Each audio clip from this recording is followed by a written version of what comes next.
Good morning, everyone. Welcome to this training on ethics in Horizon Europe, where we will give you some overview of some key changes to the ethics appraisal process, on how to identify serious and complex cases or cases raising serious and complex ethics issues, and on how to address the ethics of artificial intelligence in the context of framework program funded research. For those of you who don't know me, my name is Lisa Diependalen. I'm a policy officer for the research, ethics and integrity sector. I joined the sector last year. With this occasion, I also would like to welcome and thank the other speakers that will provide this training for you today. Albena Kuyumjiva, Ben Hayes, Brant Danelo, and Philip Bray. So also to them, welcome and thank you very much. Also to my colleague Edita for the excellent organization of these trainings. Some more practical issues, very short. So there will be Q&A sessions after each presentation. Please collect your questions for during the Q&A. And if we don't have enough time during the Q&A to answer all questions, please also indicate them in the chat. I will make notes of the chat, and then we will try and compile a bit of a questions and answers if that would be necessary. With that, I will start my presentation to give you a brief overview of some important changes in the procedure.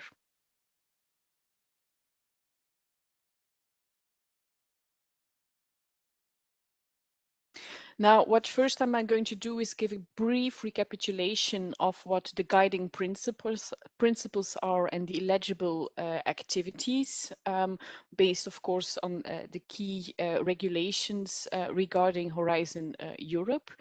Then I will point your attention to some changes regarding applicants' declarations and scientific evaluation questions that are of particular relevance to the ethics appraisal process and ethics and integrity a bit more in general. Then I will discuss some of the changes to the ethics issues table, so the list of ethics issues that is assessed and evaluated by the ethics appraisal process. And then I will focus on the process of evaluation itself, where we really have a shift towards a risk-based approach if we compare it to Horizon 2020 and other previous framework programs. And finally, I will note some other minor changes that might be of interest for you as our evaluators for ethics. What I already want to point out here, and maybe to give you some background and other things to do, the key sources and materials on which this presentation is based and where you can find additional information as needed are, of course, our How to Complete Your Ethics Self-Assessment manual. This is mainly a document written with applicants in mind, but of course all the relevant information for ethics that you as evaluators need to know is also compiled there. The general Horizon Europe program guide, and of course some parts of the model grant agreement that concern ethics, articles 14 and annex 5, the program, the framework program regulation, the new one, which was adopted in May, and the specific program decision is also here for completeness, because some relevant rules, for example, on research involving human embryonic stem cells and human embryos is written in there. But apart from that, there's not much on ethics there. You can find all these documents in the funding and tenders portal, where you find an online manual and also an overview of all relevant documentation. There you can find these documents as well.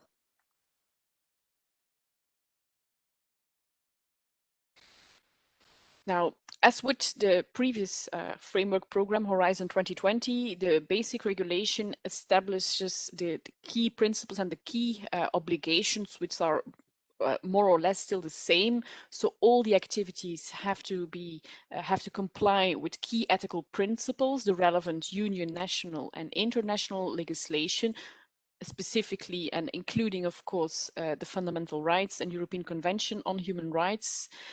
In the model grant agreement, which lays down the key obligations for those receiving EU funds for their research, confirms this, that all the actions must be carried out in line with the highest ethical principles and standards, applicable international, national and EU law. And it also specifies some of the key values that are important in this context: respect for human dignity, freedom, democracy, equality, the rule of law, human rights, and of course the rights of minorities. Further, in this Article 19 of the Establishing Horizon Europe regulation, it is specified that the principle of proportionality is very important, but also the right to privacy, right to personal data protection, physical and mental integrity of the person, non-discrimination, protection of the environment, and high levels of protection of human health. Also quite similar to Horizon 2020, but I think important to briefly recapitulate, is that for ethical reasons, mainly there are some actions that are not eligible for funding under Horizon Europe. And these are, as specified in the regulation, activities aimed at human cloning for reproductive purposes, activities intended to modify the genetic heritage of human beings, which could make such changes heritable, activities intended to create human embryos solely for the purpose of research or for the purpose of stem cell procurement, including by means of somatic nuclear transfer, nuclear transfer. And in the model grant agreement, an additional ground is also specified, and this is that not eligible for funding are activities that lead to the destruction of human embryos, for example, for obtaining stem cells. This additional ground for non-eligibility is based on another legal document, not a regulation itself. This is put in a Commission statement, which you can also find a reference in the program guide and in the how-to guides. Of course, this does not mean that research on human stem cells, both adult and embryonic, cannot be financed. It may be financed if it is in accordance with the legal framework of the member state involved, and of course also based on the content of the scientific proposal. But also general principles that are still very important is that no funding can be provided for research activities that are prohibited in all member states, even if these research activities are conducted elsewhere outside of the European Union, and also that no funding shall be given for activities taking place in a member state if it is forbidden in that member state. So even if it's, for example, allowed in Belgium but not in Germany, then it will not be funded in Germany, of course. Another novelty regarding the key principles on ethics and integrity laid down in the regulation is that there are more specific and more clear obligations regarding research integrity. So the regulation itself now stipulates that all the participants in Horizon Europe, so all legal entities participating, have to provide a confirmation that they will comply with the European Code of Conduct for research integrity. This was already included in the previous grant agreements, but this is now confirmed in the regulation on Horizon Europe, that everyone has to comply with that. And in addition, all the applicants, the consortium, individual applicants applying for funding, in their application form, they will have to sign several declarations. And one of these declarations is that they will comply with these principles set out in the European Code of Conduct on research integrity, but also that appropriate procedures, policies, and structures are in place to foster responsible research practices, to prevent questionable research practices and research misconduct, and to handle allegations declarations of breaches of the principles and standards in that code of conduct. Now, as you might see, there's like a bit of a hyperlink there. This refers to one of the documents written by one of our projects that have made like a guideline on how institutions can adopt such appropriate procedures, policies, and structures, and what they would need to do for that.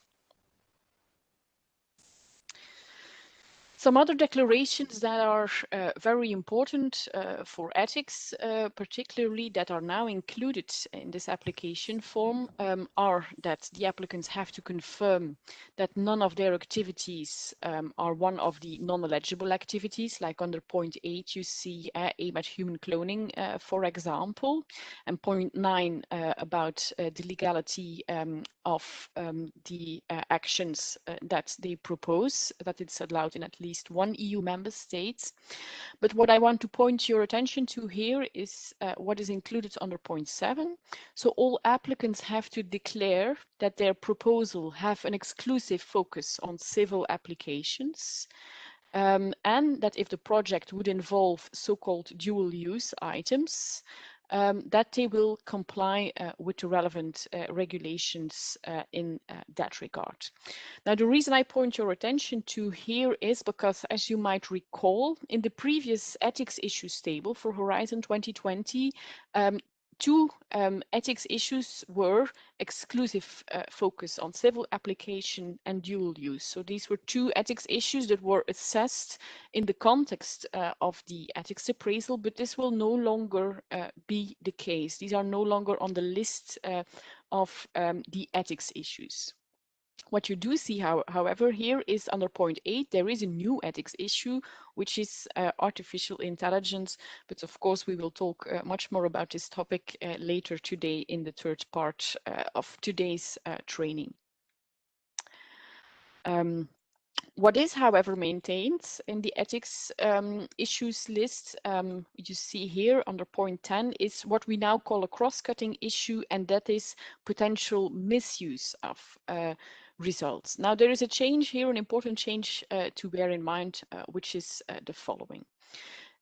Misuse, if it is misuse from a security perspective, will also no longer be covered under the ethics appraisal process in Horizon Europe. So security-related misuse, for example, research activities that could generate knowledge or materials that could be used for terrorist activities, or that could be relevant for the development of nuclear weapons, for example.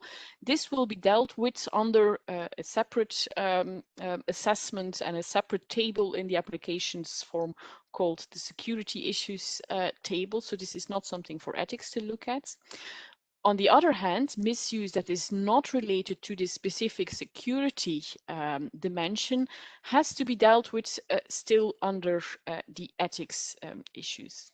Now, compared to the previous system, Horizon 2020, there was really like a separate heading, misuse of research. This will no longer be the case. Misuse issues have to be treated under the other relevant ethics sections, such as, for example, humans, personal data. But I think what will most likely be the case is that it is treated under artificial intelligence or environmental health and safety. A good example of misuse, not with such a security dimension, would be, for example, the development of surveillance technologies that could curtail human rights and civil liberties. Now, luckily, there's also additional guidance on this, a guidance note on the potential misuse of research results, which I hope will be released soon, later this week or next week. And then you can also consult that if the issue would come up in one of the evaluations you are involved in. As I already mentioned, so dual use and exclusive focus on civil applications no longer have to be assessed by the ethics reviewers. There we will rely on these applicants' declarations, and Also, the exclusive focus on several applications will also be verified by the scientific evaluators, so not the ethics evaluators. There is also additional guidance available on that, and for those of you who are interested in it, for dual use specifically, there will be a new official commission recommendation on how research involving dual use items has to comply with the regulation.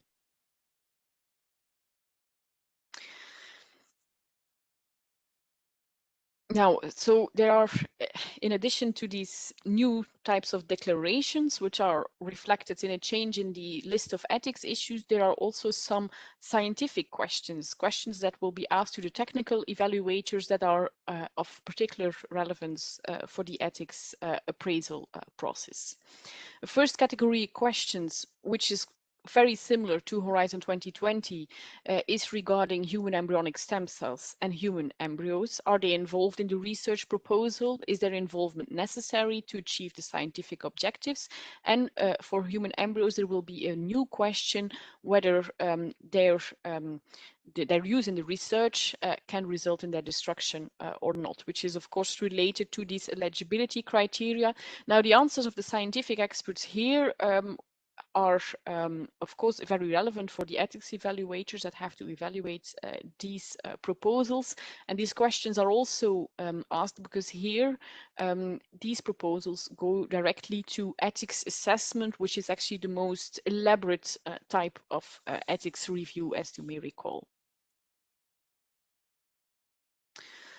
Other questions that are relevant, but that will be part of the scientific evaluation, are the do no significant harm. For each evaluation, for each proposal, they will have to now explain that they comply and how they will comply with the do no significant harm principle. This is new, and many people have asked us, will this be evaluated under ethics, under the category of environment?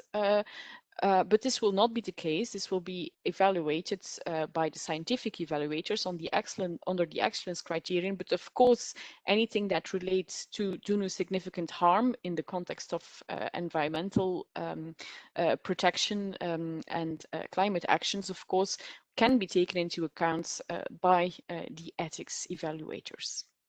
Another new question is regarding artificial intelligence technologies. Are they used, developed, deployed in the context of the research? And if they are they considered technically robust? This is a technical evaluation, but of course also one very important for ethics, but more about that in part 3 of today's training. Now, the most important change probably is regarding the process, with a focus on what we call serious and complex cases. Here you see an overview of the ethics appraisal process, which is almost identical to the Horizon 2020 process. So it starts with an ethics self-assessment by the applicants during or in preparation of their submission. Then there is potentially a pre-screening, a screening on ethics. If it is complex, there will be an ethics assessment. Then the results of this ethics screening and assessment are implemented in the grant agreement, mainly in the form of ethics requirements and ethics deliverables. And then, of course, there is, during the project execution, there is a possibility that there are monitoring activities in the forms of checks and reviews. Now, first, regarding the ethics self-assessment. This is mandatory for all proposals that have at least one yes in the ethics issues table. So if they have to tick yes for are humans involved in this research project, then they have to tick yes there, and they have to provide an ethics self-assessment. The same is the case for our personal data processed in the context of this proposed activity. If it is yes, they have to fill out the ethics self-assessment. Now, a bit of a change, technical change, maybe, is that this used to be part of what we call part B of the proposal, which is actually the part of the submission that the applicants really write and structures themselves. Now this is going to be part of part A of the proposal, where it's much more specifically indicated in the web-based forms what they have to write and where. Now, importantly, in the ethics self-assessment, the focus will be on, or will have to be, for the applicants to really describe how they will address the ethical dimension of their proposal and how they will ensure their compliance. Additional information and supporting documents to actually prove how they will comply with ethical principles are not the key point of focus here. Now, depending on the call, the type of research that the call is about, they will be able to add supporting documents as annexes to their ethics self-assessment, but this will not always be the case. So the focus is really here not the documentation that you have to provide, but adequate explanations about how they are going to deal with the ethical issues raised by their research proposals. And this is already a bit an indication of the shift towards this risk-based approach, that the submission of evidence of ethics compliance is only required when it is absolutely needed. Then the optional second phase, the ethics pre-screening. This is an optional filtering step. It's also possible that the first step is immediately the screening. The pre-screening is quite similar than before, so it is conducted generally by only two ethics evaluators and has only two possible outcomes. Either there are no ethics issues identified and the proposal immediately gets ethics clearance, or there are ethics issues identified and then the proposal is flagged for further ethics screening. Now, importantly, this stage will also only work with a simplified version of the ethics issues table, and I will try to show you. This, for example, is an ethics screening form, which also works with a simplified table in SAP. So here, for example, in section 2, humans, you only can tick yes or no. You cannot tick more detailed questions like, for example, are they healthy volunteers for medical studies? Are they participants unable to give informed consent? These are some of the other relevant questions here, but here you can only tick yes or no for these categories.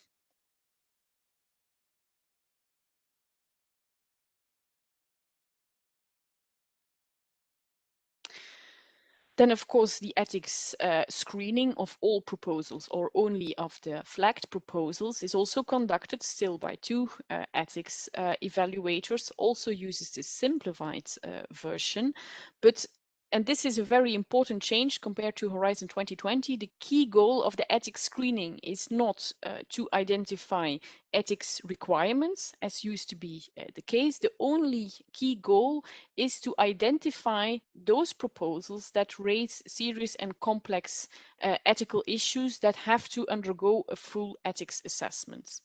All other proposals that are not to be considered serious or complex are at the screening stage cleared without further ethics requirements. So after the screening phase, proposals are either cleared or they go to assessment for further elaboration and then eventually the formulation of ethics requirements. Now, importantly, the exception is, of course, proposals involving human embryonic stem cells or human embryos.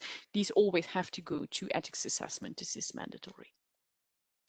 Now, to see here the possible outcomes of an ethics screening, either there are no ethics issues, then there is ethics clearance. But if there are ethics issues, the relevant question becomes, are they serious and or complex?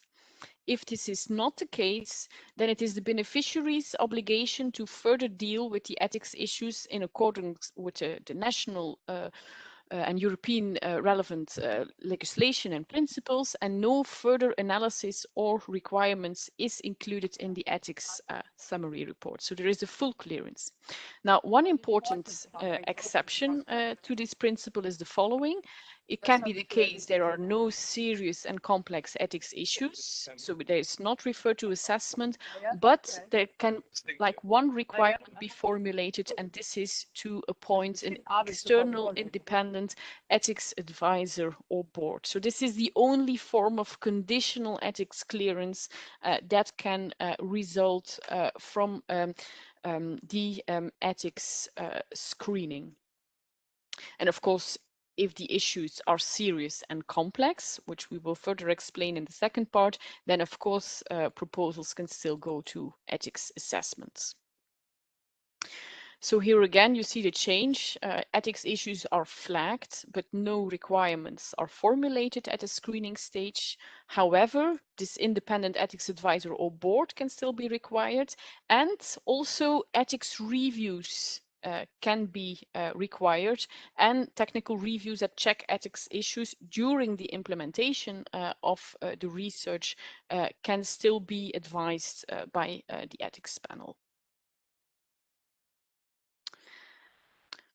So if we look at ethics assessment, this is like it was before, this in-depth analysis of complex and serious proposals raising complex and serious ethical issues by a panel of at least 5 experts. There we will use the full ethics issues table. I will go back to SEP to show you after I finish this part. And the key goal here is not to just clear proposals or flag them. The key goal here is to identify the ethics requirements, the measures that the applicant or the beneficiaries later must take, must implement for the ethics issues to be satisfactorily addressed. Now, here I also want to emphasize that also here we want to really adopt a risk-based approach and really guard and make sure that the ethics requirements are in proportion to the severity of the ethics issues. Now, you see here the possible outcomes, an overview again. Ethics clearance, in principle, still possible, but very unlikely at this stage, of course, which can result in an immediate finalization of the grant agreement. Conditional ethics clearance, the most likely outcome, where there is an ethics summary report generated that then creates ethics requirements. These ethics requirements, as you know, become contractual obligations included in the grant agreement, or are even before the grant agreement is concluded, additional information that the applicant has to provide. And this then, of course, takes later the form of ethics deliverables and ethics work packages. Also, a possible outcome is a second ethics assessment or a procedure that more information is needed, and potentially after a second assessment, a possible outcome is no ethics clearance where the proposal cannot be funded on ethics grounds. So this is again the overview of the procedure that I already showed, but there I try to indicate, so ethics requirements are only a potential outcome of assessments and not of screenings. This I already mentioned regarding implementation. Of course, after assessments, ethics deliverables can be set, ethics requirements can be set that result in applicants having to provide ethics deliverables during project implementation, or additional obligations, clarifications, justifications that have to be introduced in the grant agreement, even changes in methodology, for example, if they cannot justify, I would say as example, the use of non-human primates in their research. Now, what I want to highlight here already, because I know that many people have this concern about not formulating ethics requirements. Of course, it is not the case, because there are no ethics requirements that applicants and beneficiaries will no longer have ethics obligations. On the contrary. So in the first place, there is still this ethics self-assessment, and this ethics self-assessment really becomes part of the grant agreement. So every declaration that they make there, we are going to comply with this ethics issue by doing this and this and that, these become obligations for the participants, but this is described in their grant agreement, what they declared themselves. Then also the general summary report will remind them of the declarations that they have made and of their obligations. They are responsible for complying with the ethics standards and rules applicable to their projects. And of course, even all the proposals that get ethics clearance, so that have no ethics requirements, can still be subjected to ethics checks or reviews, or might have to appoint ethics advisors or boards. This is also confirmed in Article 19.4 of the regulation, where it is really separately stipulated that all the legal entities shall obtain all approvals or other mandatory documents from relevant national, local ethics committees or other bodies like data protection authorities before the start of the relevant activities. So here we actually will rely more on the capabilities and the overview of national and regional and local authorities regarding the ethics aspects of the research and how it is implemented. So the entire idea behind this risk-based approach, apart from giving, of course, more responsibility to the applicants and relying also on national and local authorities, is to avoid unnecessary ethics requirements and really focus our process on all the high-risk projects.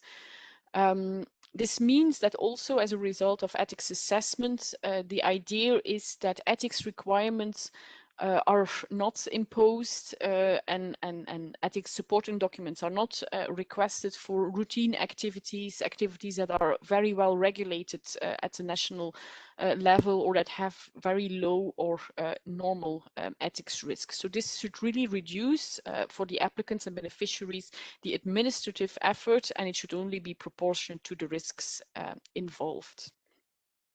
Now, in SEP, this mainly means that we ask evaluators not to select all potential requirements that might be applicable to the research. For example, if there are data processing activities, there are a lot of potential ethics requirements on data processing, but the question is, do these all need to be selected in light of the risks raised by the research? So in that sense, it will be really important compared to before to tailor the requirements also to the specificity of the situation rather than very broadly request everything. For example, copies of all relevant documents for using, producing or collecting human cells or tissues. This is very broad. Here the question will be for you as evaluators how to specify this to the activities we are really concerned about that this applicant proposes. The same goes for an ethics advisor or an ethics board, which can still be required also as a result of ethics screening. Here again, we consider that the choice between one ethics advisor, independent, or an entire independent external board should also reflect the size of the grant and the seriousness and complexity of the issues. If there is only need to help the applicants comply and assist them in complying for one ethics issue, then one advisor, one expert on that topic, for example, data processing, could be sufficient, and an entire board might only be necessary if really different areas of expertise would be needed to help applicants and beneficiaries. In the alternative, and especially for smaller projects or individual fellowships, what is also possible is to require ethics mentors, which are not independent, but can really help younger researchers, for example, to learn how they have to address the ethical issues of their research. Then to finalize, there is still, of course, the possibility for monitoring, ethics checks and reviews that firstly aim to assist the beneficiaries and to take preventive or corrective measures if really needed. These can be suggested and advised by you as experts, of course, in your reports, but also when at the Commission level or at the agency level, when they see that the documents provided are not satisfactory or they have other concerns, ethics reviews and checks can still be requested. And of course, all the documents that prove applicants or beneficiaries their compliance with ethical issues that we no longer will by default request, that they only have to keep on file. Of course, all those documents can be requested in the context of such a monitoring exercise and will be requested to make sure that the evaluators that do the checks and reviews can really verify whether all appropriate documents are in place. Now, important here to highlight is that there is a bit of change in terminology, which might be a bit confusing. So under Horizon 2020, when we did an ethics check or talk about an ethics check, this was really an elaborate, in-depth procedure carried out by 5 ethics experts. Now this will be called ethics review.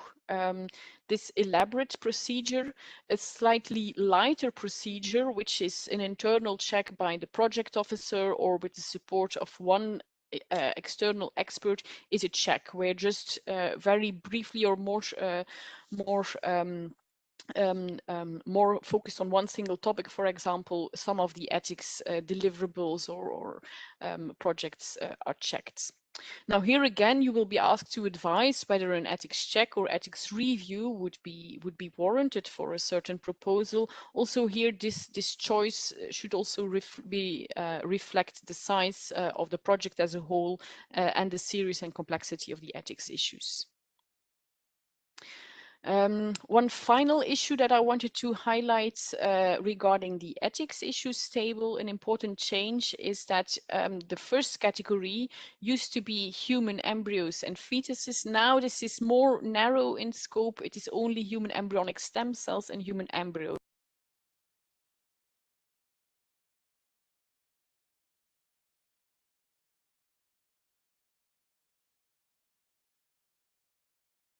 Embryos that have to be, the involvement of them in the research only has to be indicated in this section 1.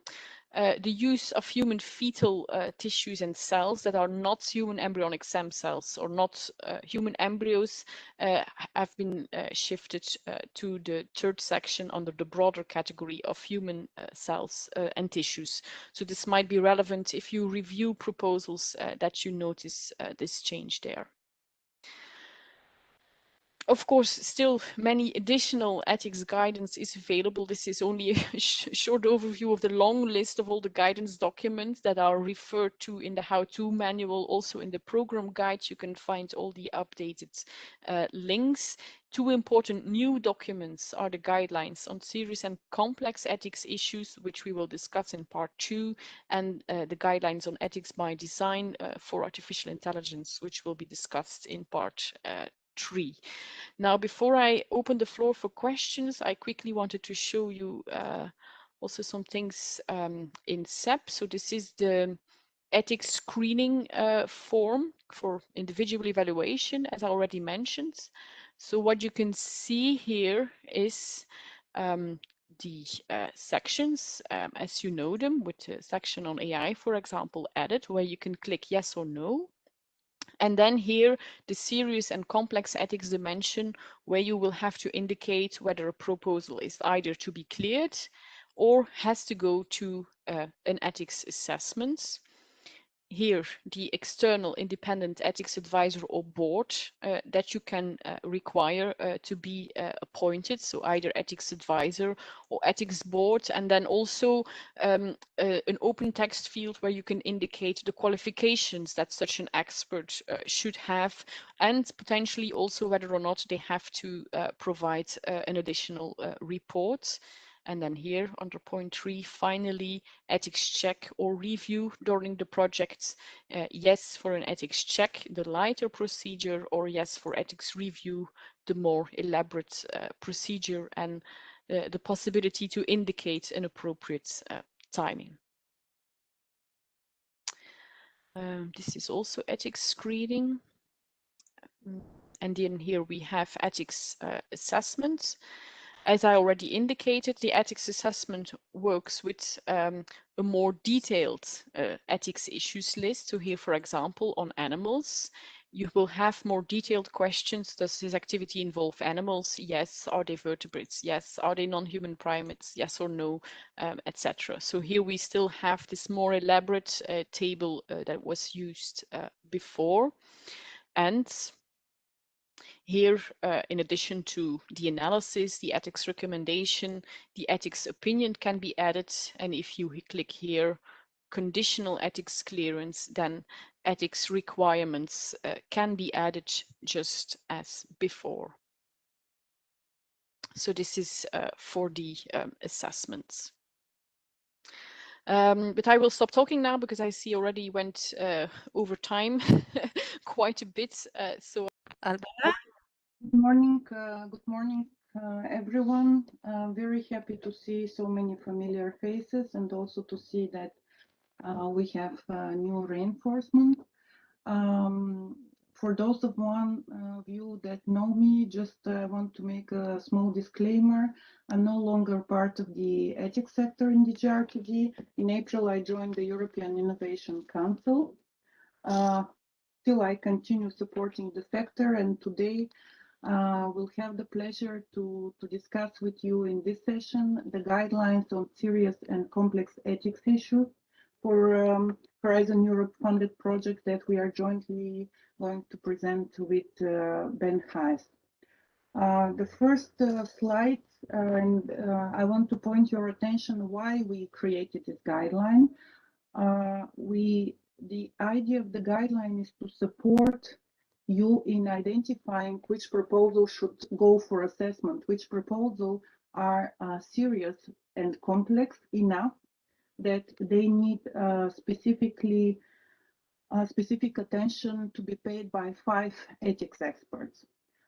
In order to identify the cases that comprise serious and complex ethics issues, we provide some general indicators on what is serious and what is complex, can be considered serious and complex.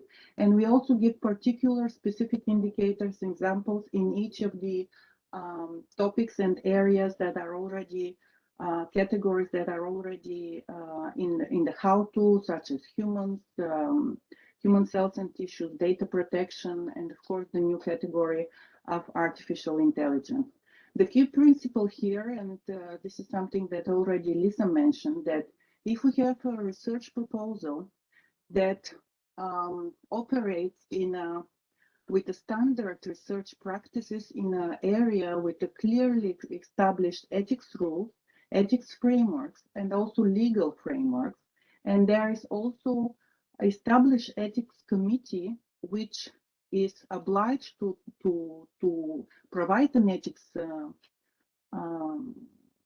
assessment and ethics approval for this proposal. Such type of proposal should not go for ethics assessment. Such types of proposal, according to the new approach adopted in Horizon Europe, should be dealt with at national, regional, or institutional level.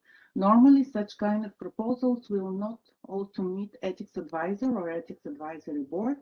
And a classical example is medical research that will have to undergo ethics approval by respective ethics committees. The proposed indicators that we are going to present today with Ben are not exhaustive list of all the cases that may comprise serious and complex cases. They are there to support and help you and guide you through different principles and practices. Of course, as always has been in Horizon 2020 and FP7 and the programs before, each proposal merits its own assessment.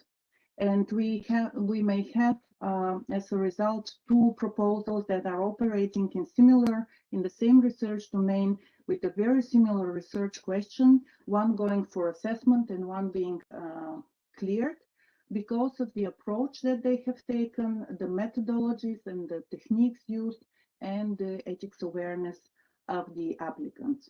The main target of the guideline that was published 4 days ago, of course, you are the main target, the ethics expert, but also we want to provide enough transparency for the applicant so that they can understand why their proposal is sent for assessment.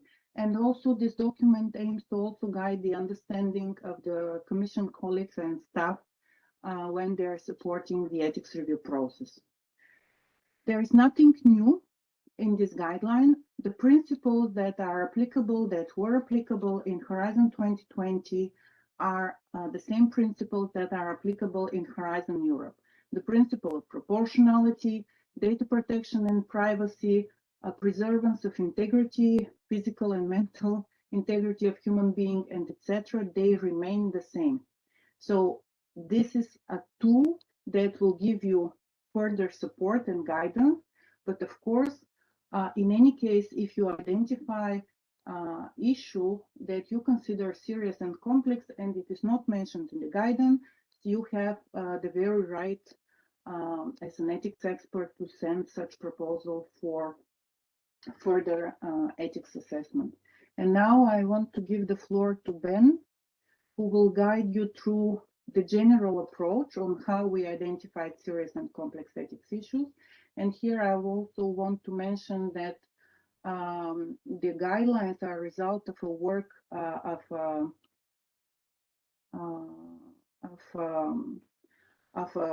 expert group that we worked together. There were very many discussions on what is serious and what is complex, and they were also reviewed by a number of ethics experts as a final verification mechanism. So Ben, the floor is yours. Ben, are you with us?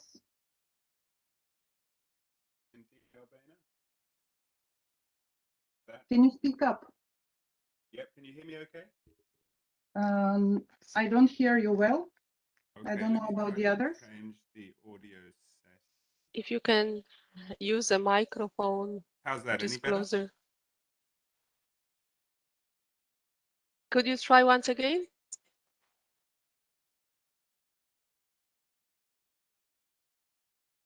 How do you hear me now, colleagues? Better. Okay, great. Sorry for that. So good morning, everyone. As Albana said, it's nice to see some familiar faces, hear some familiar voices on.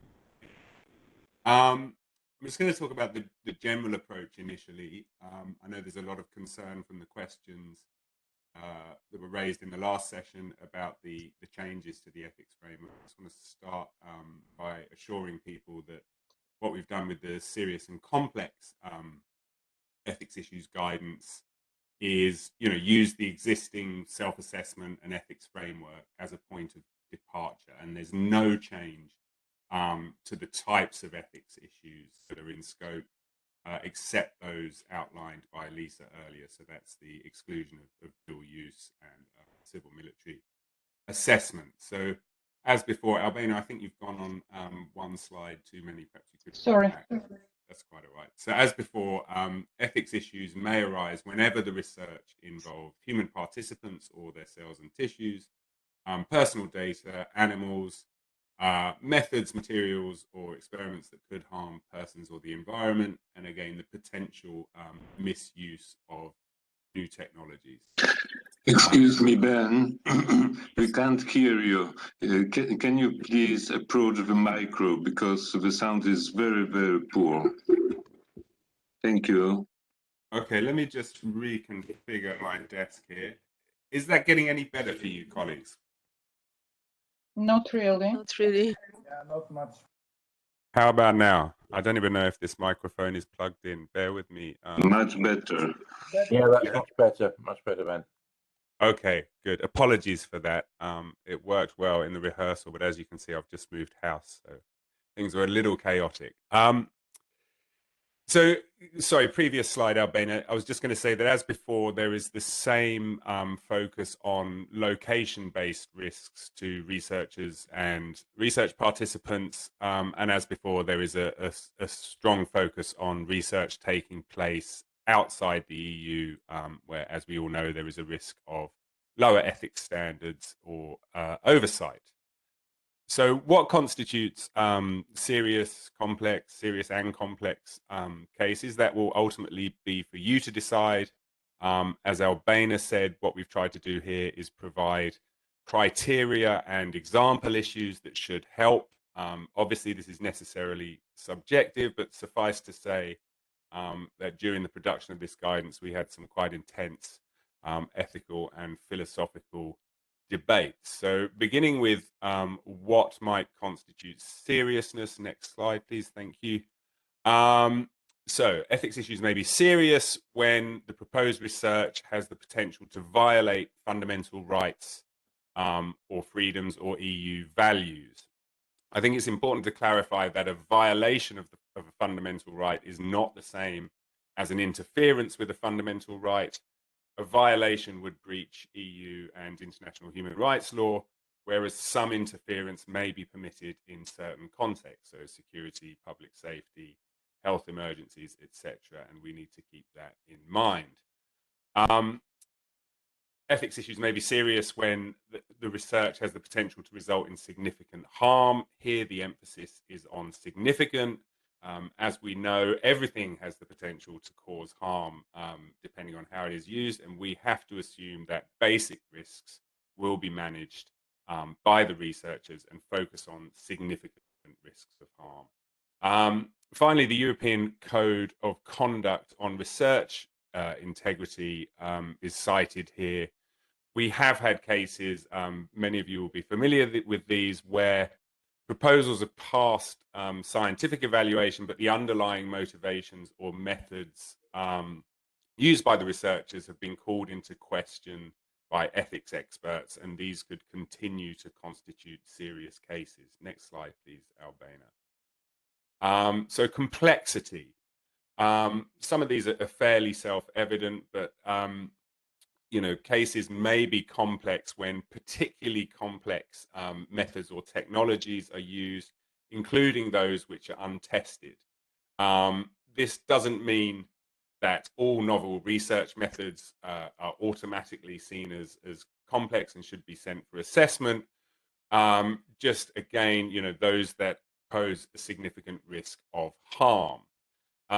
This came up in the questions. I think someone asked, you know, what about if someone's doing a survey with 10,000 people? Well, yes, absolutely. We have included scale as another key variable. So high numbers of participants, lots of complex methods, research taking place in multiple jurisdictions with different legal requirements. All of this could indicate complexity that requires additional ethics scrutiny and oversight. Finally, intersectionality, a lot of interest in this in the human rights and social justice communities. And really there's sort of two possibilities here. Either, you know, the project raises complex ethics issues because there are multiple ethics issues that intersect and overlap with one another, or the project involves vulnerable groups who may experience intersectional impacts, meaning that adverse impacts in one area could intersect with and compound risk factors such as discrimination, marginalization, etc. Next slide, please, Albana. So, you know, this was quite a hard exercise to do, as I said, and we also came up with things that didn't easily fit within either serious or complex and might actually be indicators of both seriousness and complexity. So that is, on the one hand, areas of science subject to controversy and debate. Again, this doesn't mean that every proposal in a particular area, let's say gene editing, is automatically serious and complex, but it might be an indicator. The caveat is that the research must get to the heart of those debates, to the crux of those controversies. Secondly, I think this came up again in the questions. The issues may be serious and complex where there are grave doubts about the capacity of researchers to manage the ethics issues that their research raises and adequately mitigate the risks. Next point, there is proposals may raise serious and complex ethics issues where there is a high risk of misuse of the findings, again caveated with the lack of capacity to manage that risk. And there is a new guidance note, I believe, on misuse coming out. Finally, when there is an abject lack of awareness about relevant ethics issues on the part of the researchers, again, this doesn't necessarily mean that every proposal that has failed to properly complete their ethics self-assessment will raise serious and complex ethics issues, but it does mean that research projects that show fundamental disregard for important ethics issues should be captured in the screening process. Next slide, please, Albana. So from here on in, we're getting into the actual issues. And as I said, this should be familiar because we've tried to follow the way these issues were raised in the previous assessment framework. So human embryonic stem cells, embryos, cells, and tissues. As noted earlier, to reiterate, all research activities involving human embryos or human embryonic stem cells will continue to be sent for mandatory ethics assessment.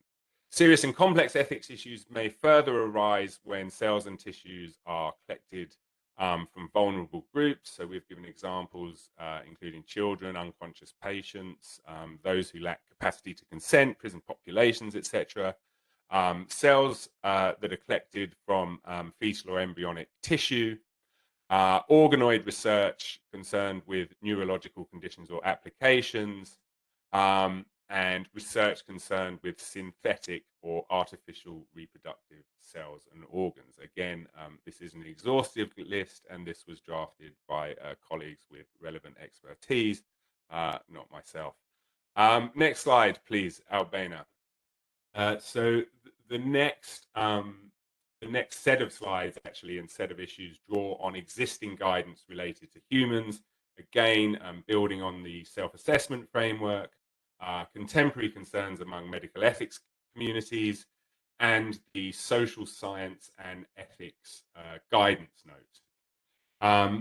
And that is where the definition of humans in this context is taken from. So research involves humans whenever they are recruited, observed, actively engaged, or in any other way may be influenced, manipulated, or directed by the research.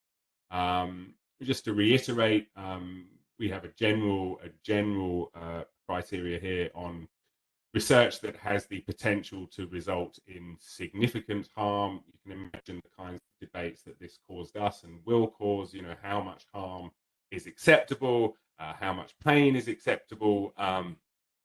Important to, and this will be, this is about determining acceptable conduct and levels of risk. It will be for you to reach these assessments, but it's important to stress here that we're not just concerned with physical harm, but psychological, reputational, anything tangible. But again, the emphasis is on the significance of that. Research in employing covert methods or deception. As we know, this may be a perfectly legitimate methodology in some contexts, e.g. criminological research, but may raise serious and complex ethics issues in others, and indeed in those contexts. We've highlighted research involving covert methods or deception with a serious risk of harm to participants, where the researchers are participating themselves in unlawful activities, and also contexts where the deception or the other research methods cannot be justified with reference to the research that is taking place because of the ethics issues that these raise. Research involving children, minors, people unable to give informed consent. Hopefully that's self-explanatory. And again, highly vulnerable participants linked to this issue of intersectionality. And there is more guidance on research involving vulnerable participants in the social science guidance note, and I believe the guidance note on refugees and migrants. Next slide, please, Albana.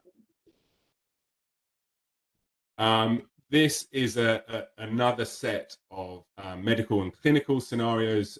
So vulnerable participants in first in-human or early stage clinical trials, challenge trials in which participants are intentionally exposed to infectious disease that may result in severe or chronic illness. clinical studies concerned with end-of-life or emergency care, and medical devices, particularly implanted devices that aim or have the potential to bring about involuntary behavior change or therapeutic adherence. And I think there's guidance that's come from the Sienna project that is referenced at the end of these guidelines. We're also concerned with research that involves potentially traumatizing topics and the potential to re-traumatize research participants. So that might be personal experiences of war, refugee flight, violence, assault, abuse, life-threatening illness, injury, etc. Again, hopefully it's self-explanatory why these may raise serious and complex ethics issues. Next slide, please, Albena.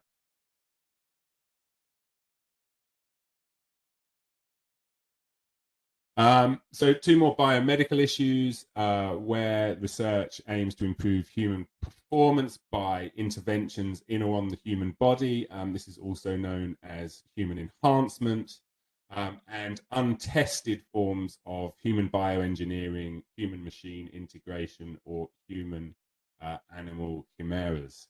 And again, I think the Sienna guidance note has additional information about these scenarios. We're also concerned with the potential coercion of research participants through excessive or inappropriate financial compensation, or other scenarios where the relationship between researcher and research participants implies that their consent may be obtained because of power relations, so some form of or sense of obligation. We also included crowdsourcing, microtasking, outsourcing. This is a difficult one to do. I've said on quite a few ethics panels where the use of Amazon Turk has led to long debates about the suitability of these kinds of methods. But we have caveated this with where the research implies some kind of circumvention of guarantees under EU labour law. Next slide, please, Albena. Serious or complex when high risk or inappropriate techniques and methods are involved, and where these expose participants to unacceptable risk. Again, it will be for you to determine those variables on the basis of your reading of the proposals. Building on what was in the previous guidance, we've retained a focus on research whose findings carry a high risk of exposure or identification of individuals or groups to stigmatization. And we've also included research related to human sexuality and related issues, including assisted reproduction, fertility, abortion, gender reassignment, and so on. And as ethics experts, you will doubtless be aware of the sensitivity of some of these issues in contemporary research and political discourse. Next slide, please, Albena. So incidental or unexpected findings. As we know, incidental findings were traditionally related to the medical field, but have been broadened out to take into account both social sciences and legal requirements. And those legal requirements include things like positive disclosure obligations. So unexpected or incidental findings may be serious or complex when they have life-changing consequences for research participants in medical or genetic research. We've also highlighted incidental findings or unexpected findings, as we tend to call them in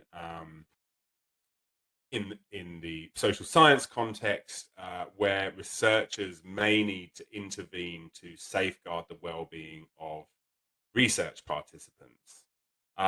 Finally, findings that are subject to positive disclosure obligations under international or EU law or the national laws of which the research takes place. which may require researchers to breach the confidence of research participants. So we're talking here about international laws on things like terrorism, war crimes, trafficking in human beings, which may place a legal obligation on the researchers to provide information to relevant authorities, and this can pose significant ethics issues. Next slide, please, Albana. So this is concerned with safety and security, and importantly, this applies to everybody involved in the research. So researchers, participants, interlocutors, communities, etc. And again, for many of these, it's about the significance of the risk. So we're talking about considerable health and safety risks. We're talking about context where research is taking place in a situation of international conflict or internal armed conflict. Other situations of violence, including domestic violence, humanitarian crises, and emergencies. We're also talking, I think you've gone on a slide too far there for me, Albana, sorry.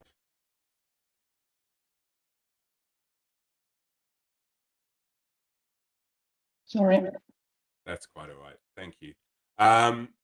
We're also concerned here where research takes place in a political climate that is hostile to the research topic or its objectives, and would hope that is fairly self-explanatory, and also where research uses potentially harmful substances, technologies, organisms, materials, etc., again in a manner that raises significant concerns about safety or the protection of public health. And I believe that is the end of my part of this slideshow. I'll be happy to try to answer any questions, but even happier to hand over to Albana.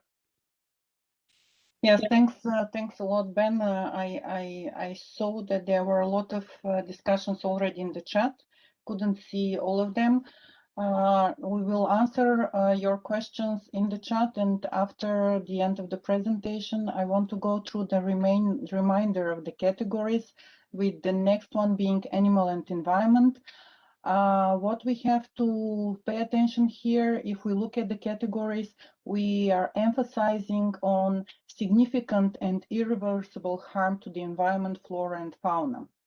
So the keywords are significant and irreversible. In the area of public health and environment safety and security as related to the environment, we have in very many cases very clear and stringently established legal framework.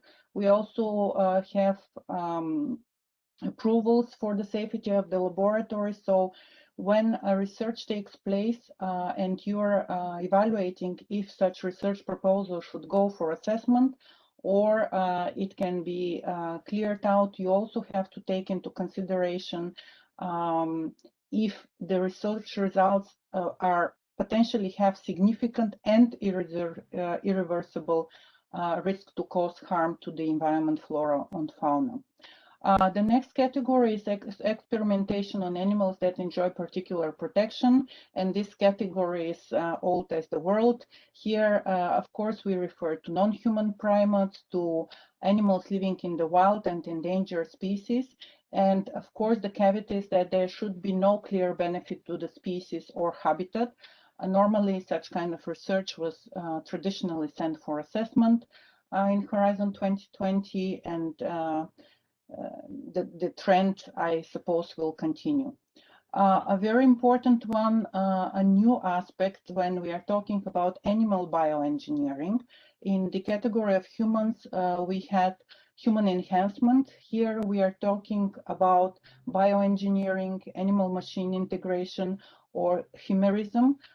Quite untested area and quite contested area of research that will normally also fall in one of the general qualifications of research being complex or serious, where the research is testing the boundaries of what is ethically agreed and goes into areas that are highly contested in the ethical community. And finally, the next category is when the research results can cause significant pain or distress of the animals without a clear justification and sufficient measure to prevent such suffering. And here, of course, we are also referring to the classical 3R principles that have to be traditionally, as always, explained in the research proposal.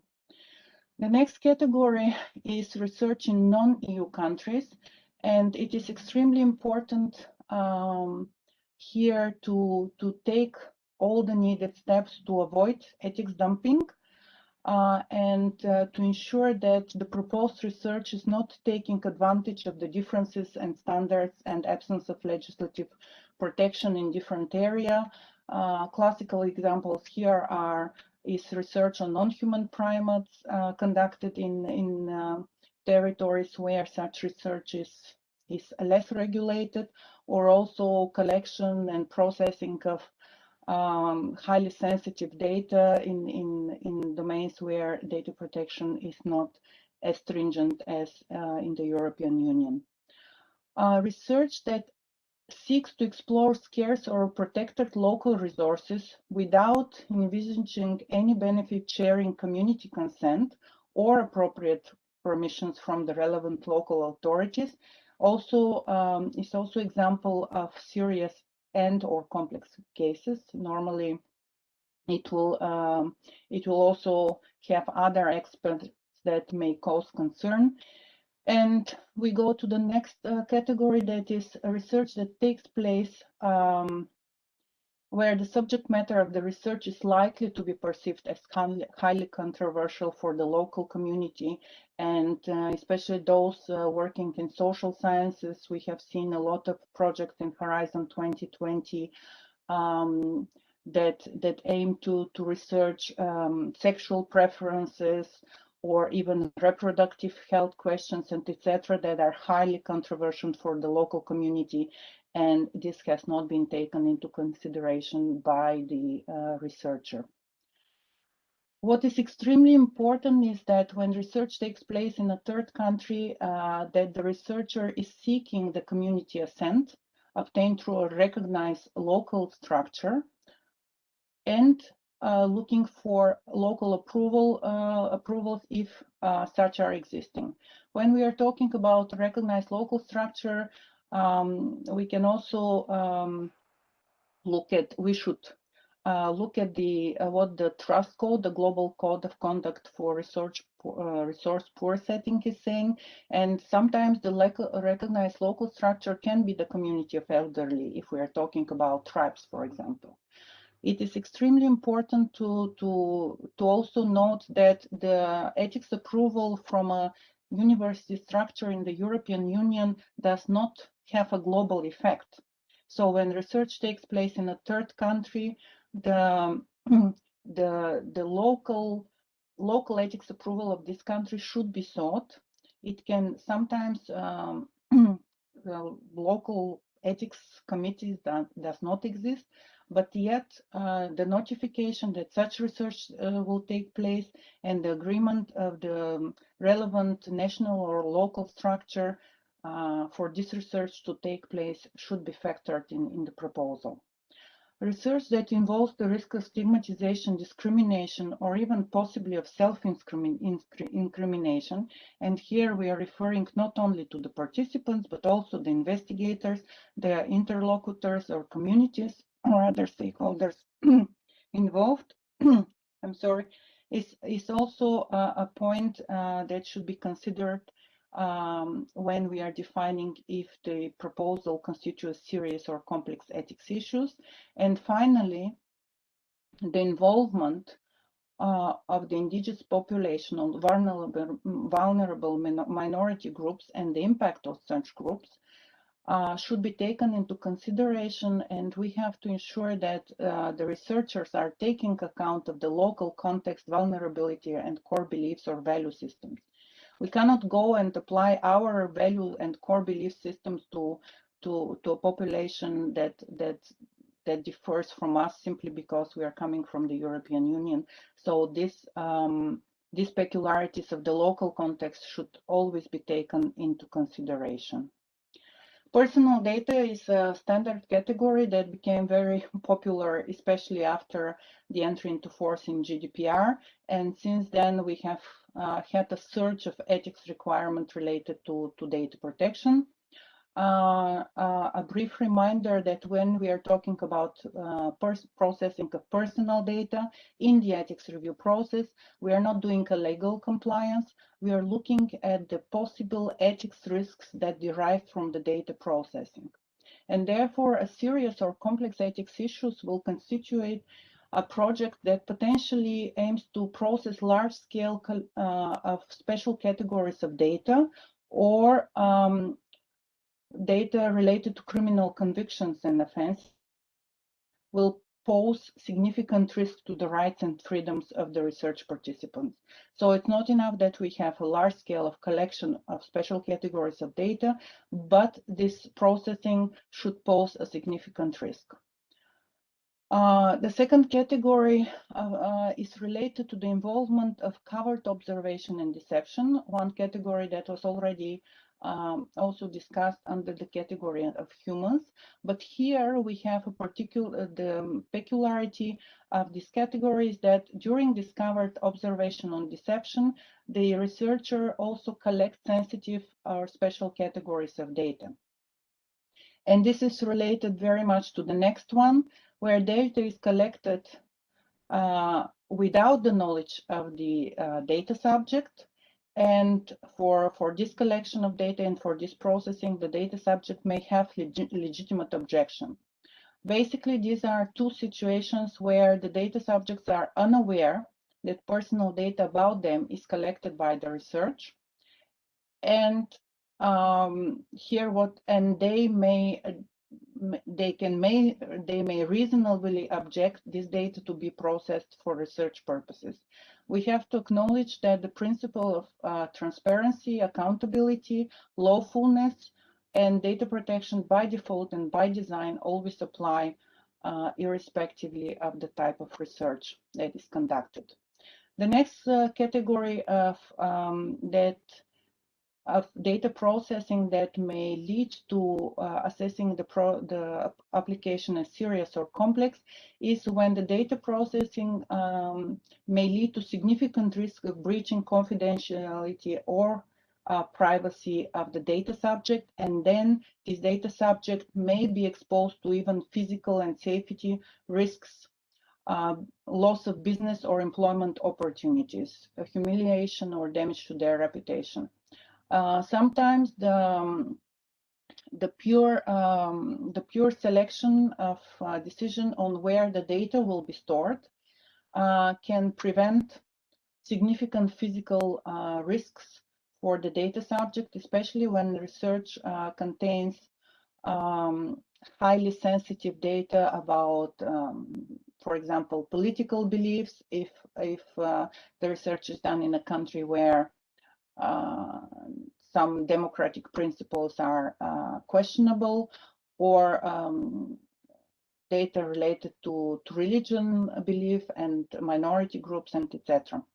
Profiling and systematic monitoring and other intrusive methods of data processing as data mining, web crawling, social network analysis, geolocation tracking are classical examples of serious or complex issue in relation to the processing of personal data. And here again, I have to underline that in the ethics review, we are looking at the ethics risk of the data processing. And even in cases where there may be profiling or systematic monitoring or web crawling or network analysis, if we see in the research proposal that the applicant has already appointed a data protection officer, he has taken, or commits to take into consideration all the risks related to the data processing, then this type of proposal should not be evaluated as serious and complex purely for the reason that such type of data processing exists. We always have to look at the relevant measures that the applicant has already promised to put in place in order to safeguard the participants' rights. And the last category from the personal data protection relates to transfer of special categories of data to countries with inadequate data protection regimes. As most of you know, the Commission has issued a list with countries that have offered adequate protection that is the same level as in the European Union, and there the data transfers can be flawless. When the countries, the data, the special categories of data are not transferred to such countries that offer adequate protection, we have to look at if there is an explicit consent of the data subject, and if such is not present or it is not envisaged to be collected, then this constitutes serious or complex ethics issues. We go now to the new category of artificial intelligence, and because even I don't see yet the question, I'm sure it will come. Here we are talking about the artificial intelligence systems and techniques as defined by the draft regulation on AI, and as also defined by the high-level group of on artificial intelligence that published their definition and also their guidelines on trustworthy AI. Some areas of artificial intelligence are more prone to risks than others, and some areas of applications are higher risk than others. The draft regulation on AI defines areas such as biometric identification system, administration of justice, law enforcement, migration, asylum and border control, and etc. You can read them in the text box as areas of particularly high risks and which render specific attention. If we go to the categories of types of systems and AI that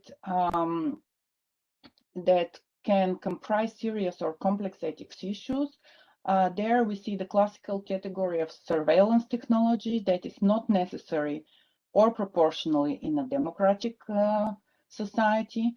Then we have projects involving social scoring, automatic behavior, or psychological profiling that could violate human dignity or lead to stigmatization or discrimination. We have to also acknowledge here that that systems that aim are aimed at social scoring, for example, are among the systems that the draft AI regulation that the Commission proposed as prohibited. So these are type of AI that will raise particular concerns. Going further, we are talking AI systems and technologies should be considered as potential for rising serious and complex ethics issues when they may have significant negative social impacts or significant negative environmental impacts. And here we are not only looking at the intended application, we are also looking at plausible alternative uses. And again, the caveat here is on the significant negative impact. Systems that are replacing or influencing human decision-making process are particularly maybe of particular concern when they have the potential to circumvent the autonomy of the individuals or to negatively impact these individuals. Again, it is extremely important on the application of the system and on the way the applicant has described how the ethics issues will be addressed by the algorithm. And more on this, we are going to have more explanation on how we are dealing with the ethics issues of artificial intelligence. We'll have in the third session, so all the questions related to AI, I suggest to answer there. AI system that can lead to new manipulative, exploitative, or social control practices are, of course, of a serious concern, the same as systems or technologies that may potentially harm human rights, subordinate, deceive or manipulate people, violate their body integrity, create attachments or addiction, or hide the fact that people are interacting with an AI system. The last category that I want to mention is the category of misuse that already, as Lisa presented, it's a horizontal category. The principle that applied in Horizon 2020 applies here. Misuse is usually a highly debated topic in many panels. We have to, however, remember that if we think hard, we can think a way that everything is misuse, including a simple pen. So when we are talking about misuse, we have to really consider, make a reasonable prediction on the possibilities for the results or the technologies or methods to be misused. And we also have to acknowledge that some areas or some technologies pose a greater risk of unethical misuse than other. A classical category that we have all seen in the current guidelines on misuse is surveillance technologies that are likely to have a harmful implication for human rights. But we also have the category of medical or genetic profiling that can stigmatize, discriminate against people. I don't think I need examples here. We have the classical category that has been always there about materials, methods, or technologies that could tangibly result in serious harm to human, public health, animals, or environment if they are released. The classical example here is with a virus. And last but not least, we have tools that can expose exploitable flaws in the cyber or physical security of critical sectors. And again, the classical example that we have here is research on airport security. With this, I want to really express our big gratitude to all the experts that helped in drafting this guideline. Special thanks to Ben, who helped in defining and basically drafting the guidelines. Special thanks to Mario, Ioannis, Vedran, and Siobhan for being part of the expert group, where the most heated discussions on what is complex and what is serious took place.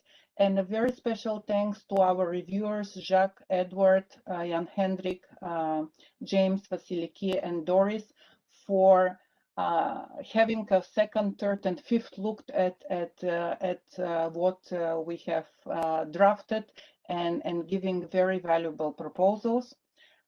So with this, I will stop sharing and I will be happy together with Ben to answer your questions. Thank you very much. I believe everybody can see the slides. Indeed. Yes, all is fine. Good. Well, thank you for having me and Brand as well. We have been working over the past years on ethics by design and research ethics for artificial intelligence as part of the Siena project. It's one of the pursuits of the Siena project, next to a number of others. What we want to do today is, first of all, start with some background, a bit of an introduction to this field of AI ethics. What are the key issues? Why is this so important that it should be a separate item on the self-assessment for ethics review? I will start with that. Then Brand will give you a brief introduction to the main component of our research ethics framework for AI, which is the ethics by design approach. And then third, Albena will present on the precise implementation of AI ethics in the ethics review procedure. Okay, so here we go. And this next section may not be the most interesting for those of you who already know a lot about AI ethics, but I'm going to assume that there are also many of you who don't know much about it yet. So I will proceed from that. So let's start in a very basic way with defining artificial intelligence. AI is the science and engineering of machines with capabilities that are considered intelligent. So this is actually a very new thing. Well, the field has been around for decades, but it's only recently become very influential, that we can have these advanced machines that can exhibit intelligent behavior and that are capable of reasoning, problem solving, comprehending ideas, using language, planning, learning, and complex perception and behavior. So these are very special machines. Well, they're software-based mechanisms, and that's what distinguishes AI from other technology. So the AI market has been booming. It's already estimated to be at $58 billion worldwide, and anticipated to grow to at least 310 billion by 2026, and even more so further on in the future. And AI is an enabling technology that can really be used in any area of society for many, many different purposes, whether it's in education or defense or marketing, media, healthcare, transport, so many applications of AI. Just to give you some examples of healthcare, where it's being used for clinical decision support, for patient monitoring and coaching, for preventative medicine, for image interpretation. Some of these AI programs can do better than doctors interpreting, for example, pictures of lungs or organs. For personalized diagnosis, using DNA analysis. And of course, we have robotics applications, surgical robots, care robots, etc. And similarly, in the field like security, you have many, many applications. It is being used for predictive policing, actually predicting where and when crime will happen. For automated analysis of camera footage, for surveillance, where you can kind of deduce all kinds of patterns from the way that people behave and group and look like. Robots for search, rescue, and recovery, many applications here as well. So AI promises to change the world.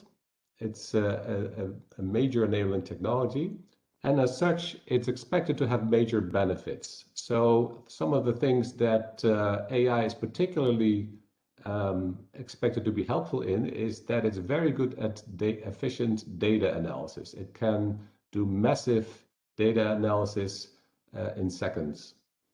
It's very good at managing repetitive tasks and kind of preventing that people have to engage in repetitive tasks.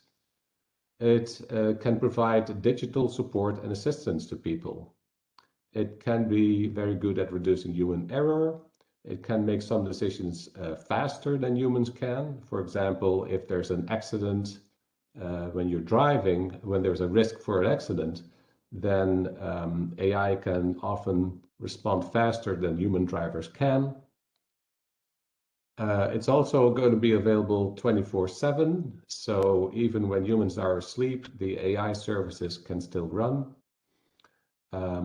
It can take risks instead of humans. So you can send out robots to dangerous areas instead of humans. And it makes all kinds of new inventions possible in medicine, environmental management, transportation, and many other fields. So many benefits to this technology, but it has also been pointed out there are significant social and ethical risks as well, because this technology changes a lot. And although many of those changes will be for good, there are also significant risks. So that also relates to the issue of AI ethics. And what I want to focus on here is the question, how is AI special in relation to ethics? What kind of special ethical issues does it raise? And why is it such a unique technology? Well, AI is the only technology that is involved in the replacement and amplification of human intelligence, both cognitive intelligence and behavior intelligence. And there's really no other technology before it that could do that. Technology is typically dumb. Humans provide the intelligence, but for AI, that's different. And because it's intelligent technology, it can do many things that other machines cannot do. Intelligent behavior, processing language, behaving actually like humans do, and replacing humans for intelligent tasks. But especially when it comes to these intelligent tasks, those normally come with the responsibility and accountability of human beings. They're normally performed by human beings, but now they can be performed by these machines. So that it is the point that raises special ethical issues. If we're going to either replace or augment human intelligent behavior with machines, new ethical issues come to the foreground. One class of issues relates to the freedom and autonomy of users. Isn't there a risk that if AI, rather than human beings, perform intelligent actions, that they're going to some extent replace us and maybe even control us, control our thoughts and our actions? Also, who's going to be responsible and accountable for this intelligent behavior? Because these machines can make decisions with profound consequences, normally made by humans. Who's going to be responsible when things go wrong? And intelligence in humans can be biased. People can be discriminatory and unjust. The same is true for artificial intelligence. So how do we deal with bias in AI intelligence and decision making? So these are some issues that don't come up as quickly with other kinds of science and technology, and in which AI raises some significant and unique ethical issues. Let's review some of the ethical issues raised by AI in more detail. Well, privacy, you think, well, privacy, there's a lot of legislation already, there's a lot of ethics of privacy already. Yes, but AI raises a lot of new privacy issues because it can do so much more than other technologies can. It's capable of intelligent detection of faces, voices, behaviors, movements. Even human emotions can be projected by AI and accounted for. AI is capable of creating brand new personal information through data mining, kind of combining pieces of information and then actually producing new personal information. AI enables new forms of mass surveillance, and it therefore has severe implications for privacy that go beyond those of other technologies. And that, of course, raises the question of how to deal with these new privacy issues. Fairness and bias is also a big area for AI. AI algorithms are often biased in that they can advantage some groups and disadvantage others. The same is true for the data used by AI, which can be biased. And in combination, significant biases can occur. Just a quick example, the Compass AI system is used in many countries to help judges sentence convicts. And specifically, it's being used to predict recidivism, right? So if somebody is likely to commit crimes again when they are set free, they are given longer sentences. And that likelihood is predicted by the Compass AI system based on past occurrences. But it turns out that those predictions are wrong, and that the past isn't a good predictor of the future because in the past, yes, blacks were incarcerated much more than whites, and for that reason, they are disproportionately represented in that database. So there's a bias in this technology to the detriment of Black convicts. Autonomy and freedom is another big issue. And the key issue here is that AI systems can make or recommend decisions for us. And that could limit our autonomy because we are not deciding ourselves, we're not thinking for ourselves, but the AI is doing that for us. And sometimes it can even do so in a forced way. A robot can kind of carry out behaviors that we don't want and that go against our interests and will, but it's still happening. And we should ask, what decisions should AI systems be allowed to take to begin with? Are there certain decisions that AI systems should not make? For example, systems that could limit individual rights, or that could cause harm, or that are of a political nature and are normally made in a democratic setting. This also then further relates to responsibility and accountability. If AI systems make decisions, who is responsible for the outcome of those decisions? And how do we ensure accountability for the behavior of AI systems? There's a risk that moral responsibility is diluted because AI systems, they're machines, they cannot be held accountable for their behavior. Only humans can, or so most people would say.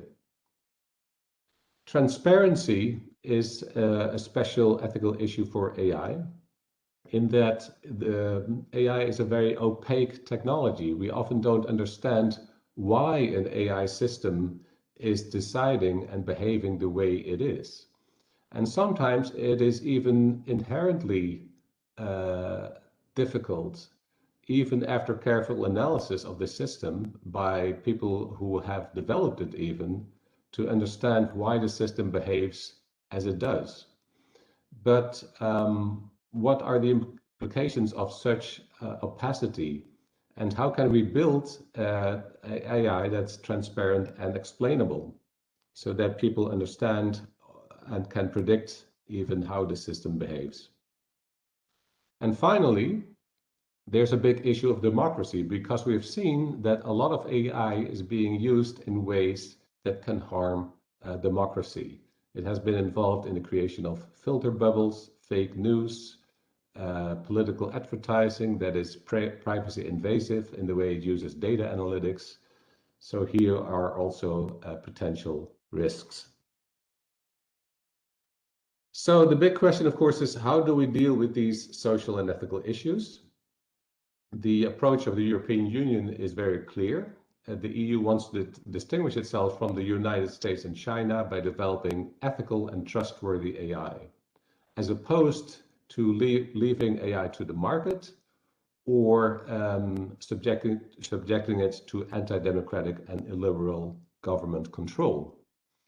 This implies a moderate amount of regulation of AI and also attention to ethics. The EU has issued ethics guidelines, as you probably know. The high-level expert group on AI has issued such guidelines. And the EU has also developed plans for new regulations and policies, some of which have been inspired by the ethical risks of AI. So in detail, the EU approach proposes a human-centric approach. It proposes that AI should be trustworthy, reliable, it should conform to legal requirements, and it should be ethical.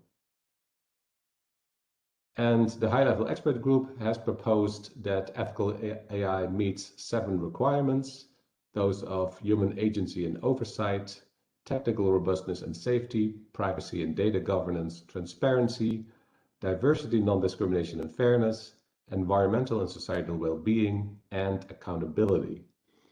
Now, what we've done in the Siena project is we have adopted these guidelines. We could have also adopted other guidelines like the the IEEE guidelines, the OCSD guidelines, or the UNESCO guidelines. All of these are quite similar in the kind of principles that they contain. But we have then used those guidelines to develop operational guidelines and tools for, amongst others, the ethics of research and development in AI.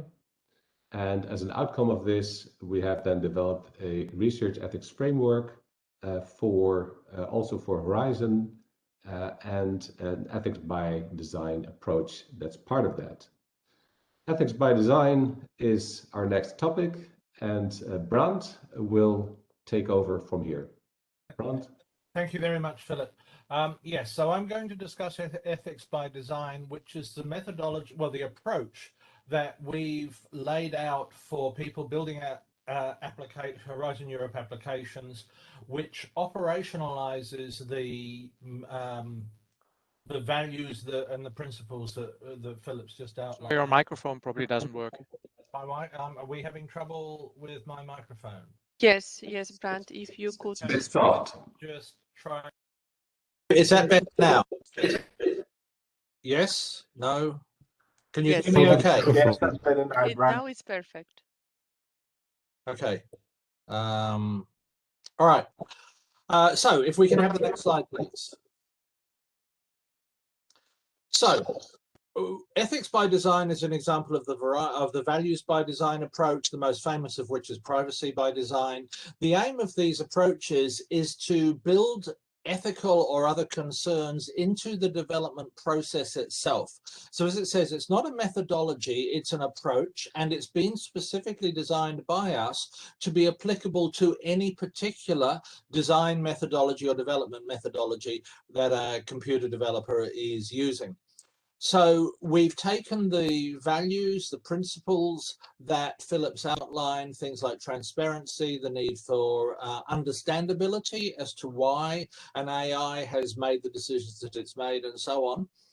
Those become embodied in norms, behavioral characteristics that embody and support those values. We turn those into what we're calling ethical requirements. So we mean requirements in the same sense that software may have other requirements like reliability, security, and so on.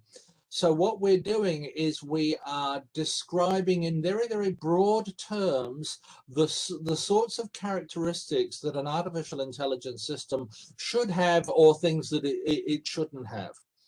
We then turn those into what we call design requirements and then into guidelines. And at this point, we're down to the level of specific tasks that we want developers to undertake at specific points within the development process. So the overall aim is to encourage, or in some cases force, developers to be thinking about the ethical implications of what it is they're building from the first to the last stage of the development process. But we're not asking them to become moral philosophers. We've laid down, I think, 64 or 65 specific tasks that need to be undertaken as proportionate to the type of application at particular points in the development process. So Philip, if we can have the next slide, please.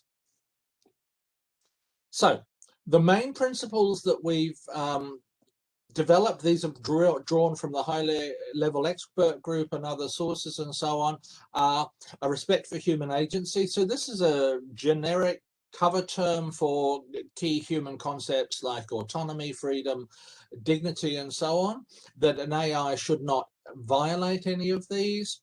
We have all the standard stuff you would expect regarding GDPR and compliance thereof, but also we put a lot of emphasis onto the avoidance of data bias because, as I'm sure some of you are aware, bias in data sets, particularly initial data sets, has been a major cause of ethical concerns with artificial intelligence. And also we've added a requirement that humans must be able to monitor the usage of the data by the AI system. Fairness is a fairly innocuous requirement that we're not discriminating against particular groups, that everybody has equal access to the system and its benefits. Well-being is referring to the idea that we don't want these systems to do harms to individuals, to society, or to the environment. The key new developments as far as the artificial intelligence development community is concerned are going to be the requirements for transparency, and then accountability and oversight. And of course, accountability and oversight require transparency. So what we're saying is that AI systems should be understandable to a fairly detailed level by humans. And this includes all the elements, not just the decisions made by the system, but the development process, the data sources, and so on. This is not unique to us. The explainable AI is a major driver in the development of artificial intelligence technology. At the moment, it's often abbreviated as XAI, and there are lots and lots of tools being developed very, very rapidly all over the world to enable AI systems to be explainable. And then once we have transparency and we can understand what is going on within the system and how it's built and why it was built in a certain way, then we can ask for accountability. So we're asking that developers can explain how and why a system exhibits particular characteristics. And the key point here with ethics by design is we're asking them to think about this from day one so they can build in the appropriate tools, documentation, methods, and so on throughout the development process to provide this capability. And then we believe we can then hold people who build and or operate the artificial intelligence responsible for what it is, what it does, and its consequences. So Philip, if we can have the next slide, please. Thank you. So what I'm going to do is I'm just going to very, very briefly outline the process that we've put together for ethics by design and give you some very simple examples of tasks that we're going to require. So what we did was we developed what we call the generic model of software development. And this is not a model that you would necessarily expect to be followed as it's shown here. It's a model that describes the major things that have to be done when you're building any piece of software, whether they happen in any particular sequence or not. And we've done this in a way that enables people to translate what we've laid down into their own individual development methodology. So when we lay down a particular task has to be done, they can pin down where in their own system that task has to take place. So the first thing you have to do with any piece of software is decide what it is and what it's going to do, what we call specification of objectives. Then at some point before you start any further work, you're going to have to work out the tools, the processes, the people, all the things you need and the resources to build it. Specification of requirements. Then you're going to break it down into its major components. You need a thing called a database, you need an interface, etc., etc., etc. High-level design. At some point, you're going to be bringing in data. You're going to prepare it, verify it, run it through the system, and so on.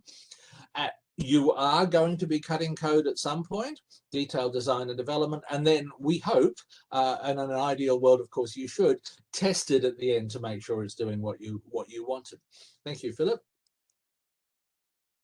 So what I'm going to do is I'm just going to go through, as I say, we have over 60 specific tasks that we're asking people to detail to the degree necessary and appropriate to the type of application they're doing. So and what I'm going to do now is I'm just going to give you one or two examples of the tasks for each of the phases, just to get a feel for it. So at the objectives phase, we're asking you right up front to identify who it is that's going to benefit or be affected from the system and in what way, and to document it. Simply formally thinking about who's going to be affected by the system. As part of the specification of requirements, we're asking for a formal ethical assessment. Now, that doesn't have to be an onerous duty. If the system has very little or nothing to do with humans, if it's, for example, something to run a sewerage plant or manage the temperature controls in a building, then a formal ethical assessment is going to be a relatively straightforward job, may not even be very detailed at all. We're also going to ask that they outline, at least in some detail at this stage, what the ethical compliance architecture is. That's a generic term we've come up with for all the things that you need to do in order to monitor ethical compliance and conformance to the requirements throughout the development process. So this is going to be named individuals with named responsibilities, communication channels, mechanisms outlined that for evaluating ethical concerns and for actioning any resolution that is required, and so on. It might be a part-time job for a developer in a small team. It might be an entire department in a large corporation, and people will be able to draw a lot of the received wisdom that's been built up in business communities for building ethical compliance for things like environmental sustainability and so on. This is not a radically new thought. It's simply we're just applying it to AI for the first time. Thank you, Philip. When we get to the high level design, it's really important that right from the word go, people start thinking about how they're going to record the AI's decisions, and most importantly, why, and do it in a human readable way, and something that is suitable for external audit. Though the applications that we for Horizon Europe don't require external audit. External audit of AI systems is a rapidly growing movement. For example, New York City Council has now, as of January this year, requires that all artificial intelligence systems used for recruitment are subject to an external audit for bias and fairness every 12 months. And we're seeing the external audit growing very, very rapidly. There are a couple of organizations that are in the process of coming up with formal guidelines for external audit. Data collection, we really hammer this. It might be a little overkill, but what we want developers to do is assume all data is biased until proven otherwise, and to design formal processes to check for this and to correct for it and so on. The reason we're so keen on this is because in a lot of cases where it's been biased data that has caused the ethical problems, it's simply because the data was accepted uncritically by the developers.